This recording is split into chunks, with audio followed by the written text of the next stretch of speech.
Guys, I hope आप सब ठीक होंगे। तो जब से मेरी डिलीवरी हुई है मेरे इनबॉक्स में मैसेज भर चुके हैं कि दीदी आप अपना एक्सपीरियंस शेयर करो, आपकी 2 बेबी गर्ल हुई है, दोनों टाइम पर आपके क्या क्या सिम्टम्स थे, तो प्लीज हमें बताओ। तो आज मैं आप लोगों के लिए वीडियो लेकर आई हूँ। सबसे पहले तो मैं आपको बता दूं कि जितने भी मैं पॉइंट्स बताऊंगी वो सारे मेरे एक्सपीरियंस है, बिकॉज 2 बेबी गर्ल है, दोनों में सेम थे अलग थे, मैं आपके साथ शेयर करूंगी। लेकिन जो 8th वाला पॉइंट मैं आपको बताऊंगी ना, उससे आप श्योर हो जाओगे कि आपने बेबी गर्ल कंसीव किया या फिर बेबी बॉय।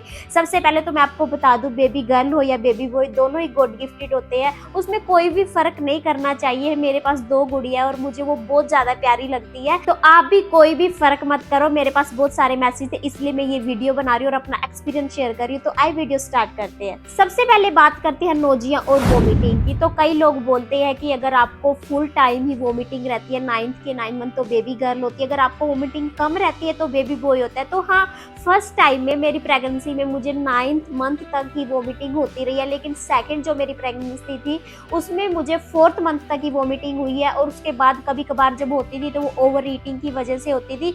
तो मैं ये बताना चाहूंगी आपको कि ये जो कम वोमिटिंग और ज्यादा वोमिटिंग वाला सिम्टम्स है मेरे साथ तो मिक्स सा ही रहा है। तो मेरे लिए तो ये सिम्टम्स मिक्स सा रहा है, तो मैं श्योर नहीं हो पाई कि बेबी गर्ल है या बेबी बॉय।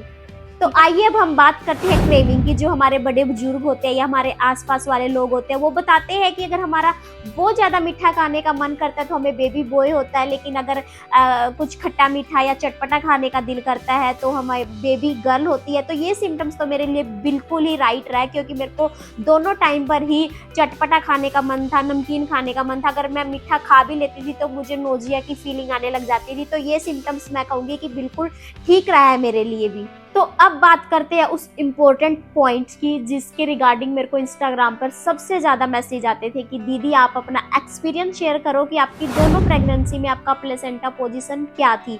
तो कई लोग तो सिर्फ प्लेसेंटा पोजीशन देखकर ही अंदाज़ा लगा लेते हैं कि बेबी बॉय है या फिर बेबी गर्ल है। हमारे आसपास के लोग या काफ़ी सारी वीडियोज़ में आप लोगों ने देखा भी होगा कि जब बोलते हैं पोस्टीरियर प्लेसेंटा होएगा तो बेबी बॉय होता है, अगर एंटीरियर प्लेसेंटा हो तो बेबी गर्ल होती है। तो आज मैं आप लोगों को बता रही हूँ कि फर्स्ट टाइम मेरी प्रेगनेंसी में मेरा प्लेसेंटा पोजीशन पोस्टीरियर था, लेकिन मेरे को बेबी गर्ल हुई है। तो मेरे लिए तो ये बिल्कुल भी ठीक नहीं रहा है।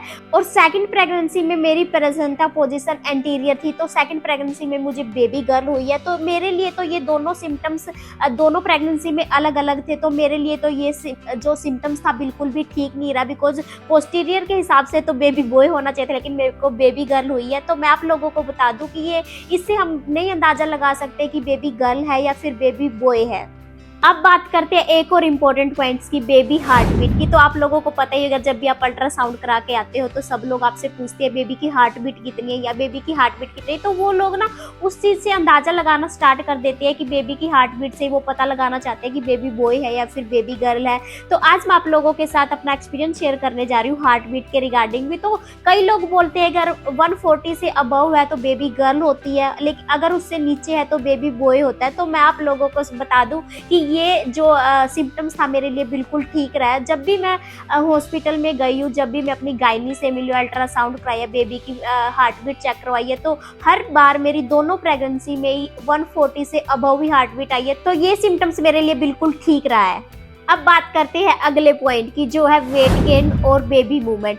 तो आप लोगों को मैं बता दूं कि मेरा फर्स्ट प्रेगनेंसी और सेकंड प्रेगनेंसी में कुछ ज़्यादा वेट गेन नहीं हुआ था। फर्स्ट प्रेगनेंसी में तो इनफैक्ट मेरा 3 महीने तक वेट लूज ही होता रहा, बिकॉज मेरे को बहुत ज़्यादा वॉमिटिंग होती थी। वॉमिटिंग के कारण जो भी खाती थी सब कुछ निकल जाता, तो वेट गेन तो होना ही नहीं था। जब मेरा वेट गेन स्टार्ट हुआ वो 4th मंथ या 5th मंथ के एंड में स्टार्ट हुआ था, वो भी सिर्फ एंड तक मेरा कितना वेट गेन हुआ वो सिर्फ 4 या 5 kg ही मेरा वेट गेन हुआ है। वो चलो फर्स्ट प्रेगनेंसी में मान लिया कि मेरे को वोमिटिंग बहुत ज्यादा होती थी इसलिए वेट गेन नहीं हो पाया ज्यादा, लेकिन मेरे को सेकंड प्रेगनेंसी में भी सिर्फ 4-5 kg ही वेट गेन हुआ है। सेकंड प्रेगनेंसी में तो मेरे को इतनी ज्यादा कुछ वोमिटिंग भी नहीं हुई है, सब कुछ खाती पीती थी, लेकिन फिर भी वेट गेन ज्यादा नहीं हुआ। उस टाइम पे भी मेरा 4 से 5 kg ही वेट गेन हुआ है। तो कई लोग तो ये भी बोलते हैं अगर आपका ज्यादा वेट गेन नहीं होता है या फिर आप कमजोर हो जाते हो तो आपको बेबी बॉय होता है, लेकिन ऐसा कुछ नहीं है। मैं वीक हो गई थी अपनी प्रेगनेंसी में, लेकिन मेरे को दोनों टाइम पर ही बेबी गर्ल हुई है। तो ये सिम्टम्स भी मेरे लिए बिल्कुल ठीक नहीं रहा है। और बेबी मूवमेंट की बात की जाए तो फर्स्ट प्रेगनेंसी में मेरे को बेबी मूवमेंट स्टार्ट हुई थी 5th मंथ में। तो इस पर भी लोग काफ़ी अपनी अपनी राय देते हैं, अगर 5th मंथ या उसके बाद बेबी मूवमेंट स्टार्ट होती है तो बेबी बॉय होता है, लेकिन ऐसा कुछ नहीं है। मेरे को फर्स्ट प्रेगनेंसी में 5th मंथ में ही बेबी मूवमेंट स्टार्ट हुई थी, मेरे को बेबी गर्ल हुई है। सेकेंड प्रेगनेंसी में मेरे को मूवमेंट थोड़ी जल्दी स्टार्ट हो गई थी, 4th मंथ में मेरे को मूवमेंट स्टार्ट होने लगी थी। तो दोनों ही प्रेगनेंसी में मेरे को जो बेबी की मूवमेंट फील होती थी वो लेफ्ट साइड में ज़्यादा होती थी, राइट साइड में भी फील होती थी, लेकिन कंपैरिजन की मेरे को बहुत ही ज़्यादा जो फील होती थी बेबी की मूवमेंट वो लेफ्ट साइड में होती थी। और जो हमारे नाभि का निचला हिस्सा वहाँ पर मेरे को बहुत ज़्यादा बेबी मूवमेंट फील होती रहती थी। कई लोग ये बोलते हैं कि लेफ्ट साइड आपको बेबी मूवमेंट होती है तो बेबी गर्ल होती है, तो मेरे को दोनों बार ही बेबी की जो मूवमेंट फील होती थी वो लेफ्ट साइड में होती थी। तो ये सिम्टम्स मेरे लिए बिल्कुल ठीक रहा है। अगर राइट साइड में ज़्यादा मूवमेंट फील होती है तो बेबी बॉय होता है, तो इसके लिए मैं आप लोगों को कहूँगी ये सिम्टम्स भी मेरे लिए बिल्कुल ठीक रहा था। अब बात करते हैं इमोशंस और बॉडी चेंज के बारे में। तो कई लोग ये बोलते हैं अगर हमारी स्किन बहुत ज़्यादा डल हो जाती है या हमारे बाल बहुत ज़्यादा झड़ने लग जाते हैं, हमारी बॉडी के पार्ट्स काले होने लग जाते हैं, तो हमें बेबी बॉय होता है। अगर हमारी स्किन बिल्कुल ग्लोइंग हो जाती है और बाल भी हेल्दी हो जाते हैं, वो झड़ते नहीं है, तो बेबी गर्ल होती है। तो मैं आप लोगों को बता दूं कि मुझे अपनी दोनों प्रेगनेंसी में कुछ ज़्यादा चेंजेस अपनी बॉडी में नज़र नहीं आया, तो मैं इस वाले जो सिम्टम्स है इसको ज़्यादा क्लैरिफाई नहीं कर पाऊंगी। मेरी स्किन टोन जो थी वही रही है, ना मेरी स्किन डल हुई है, ना ग्लोइंग हुई है, ना मेरे बाल ज़्यादा हेल्दी हुए, ना बहुत ज़्यादा झड़े हैं। तो इस सिम्टम्स को तो मैं क्लैरिफाई कर ही नहीं पाऊंगी। और बात की जाए तो हमारे पेट के आकार की, ये बोलते हैं अगर हमारा पेट नीचे की तरफ झुका हुआ है तो बेबी बॉय होता है, अगर पेट ऊपर की तरफ है तो बेबी गर्ल होती है। तो दोनों ही टाइम में मेरी जो टम्मी की शेप थी या पेट की शेप थी वो नीचे की तरफ थी, तो नीचे की तरफ ही मेरा पेट झुका हुआ था। लेकिन ये सिम्टम्स मेरे लिए बिल्कुल भी ठीक नहीं रहा, क्योंकि मेरे को दोनों टाइम पर ही बेबी गर्ल हुई है। और एक जो हमारे पेट पर लंबी सी लाइन होती है ना, वो बोलते हैं अगर वो बिल्कुल स्ट्रेट है और डार्क है तो बेबी बॉय होता है, अगर वो लाइट है और टेढ़ी मेढ़ी है तो बेबी गर्ल होती है। तो जो वो लाइन है दोनों ही प्रेगनेंसी में मेरे को बिल्कुल स्ट्रेट थी, तो मेरे को तो दोनों ही बार बेबी गर्ल हुई है। तो ये सिम्टम्स भी मेरे लिए बिल्कुल ठीक नहीं रहा है। मैंने चेता आ गया अपनी प्रेगनेंसी का कितना डिफिकल्ट फेज थी, है ना।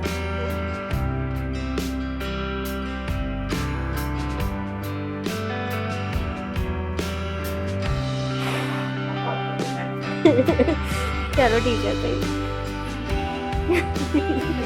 तो हम बात करते हैं सबसे इम्पोर्टेंट पॉइंट की। जितने भी सिम्टम्स मैंने आपको अब तक बताए हैं, नोजिया, वोमिटिंग, क्रेविंग या बेबी की हार्ट बीट, बेबी मूवमेंट या फिर प्लेसेंटा पोजीशन, उन सबको अगर हम साइड में भी रख देंगे ना तो ये वाला सिम्टम सब पर भारी पड़ेगा। जो हमें श्योरिटी देता है कि हमने बेबी गर्ल कंसीव किया फिर बेबी बॉय, तो ये सिम्टम्स है गट्स फीलिंग। गट्स फीलिंग एक ऐसी चीज होती है जो हमें बता देती है कि हमें बेबी गर्ल होगी या फिर बेबी बॉय होगा। मैं आपको बता दूं, मेरे को अपनी दोनों प्रेगनेंसी में ही अंदर से फील होने लग गया था कि मेरे को बेबी गर्ल ही होगी। हाँ, ऊपर से मैं बोल देती थी, क्योंकि कई लोग ऐसे बोलते थे कि सेकंड टाइम में तो फेस तेरा मुरझा गया है, अब तेरे को बेबी बॉय होगा, या वेट गेट ही हो रहा, बेबी बॉय होगा। मैं उनको बोल देती थी हाँ हो जाएगा कोई बात नहीं। लेकिन अंदर से जो मेरी फीलिंग्स थी ना, मेरे को हमेशा यही लगता था कि मैंने बेबी गर्ल को ही कंसीव किया। तो इस हिसाब से मेरे को सपने भी आने लग गए थे। मेरे को अपने सपने में भी बेबी गर्ल ही दिखती थी। मैं आपको किसी बहम या भरम में नहीं डाल रही, मैं अपनी प्रेगनेंसी की जर्नी आपको बता रही हूँ। जो न्यू मॉमीज होती है वो चाहती है कि मेरे को बेबी गर्ल हो या फिर बेबी बॉय हो, लेकिन उनको अंदर से पता होता है कि उनको बेबी गर्ल होगी या फिर बेबी बॉय होगा। तो मैं आप लोगों को बता दूं कि ये जो गट्स फीलिंग होते हैं ना, हर एक माँ को पहले ही आ जाती है कि उसको बेबी गर्ल होगा या फिर बेबी बॉय होगा। तो आप मेरे को बताना, क्या आपको भी ये गट्स फीलिंग आई थी जब आपको बेबी होने वाला था, या फिर जो अभी मम्मियाँ बनने वाली है वो भी मेरे को बताना कि आपको कोई गट्स फीलिंग आ रही है कि आपको बेबी बॉय होगा या फिर बेबी गर्ल होगी है। तो आप मुझे अपनी जो भी गट्स फीलिंग है कमेंट बॉक्स में जरूर शेयर करना। अब तक के जितने भी सिम्टम्स मैंने आपको बताए हैं वो मेरी जर्नी थी, मेरी प्रेगनेंसी के सिम्टम्स थे।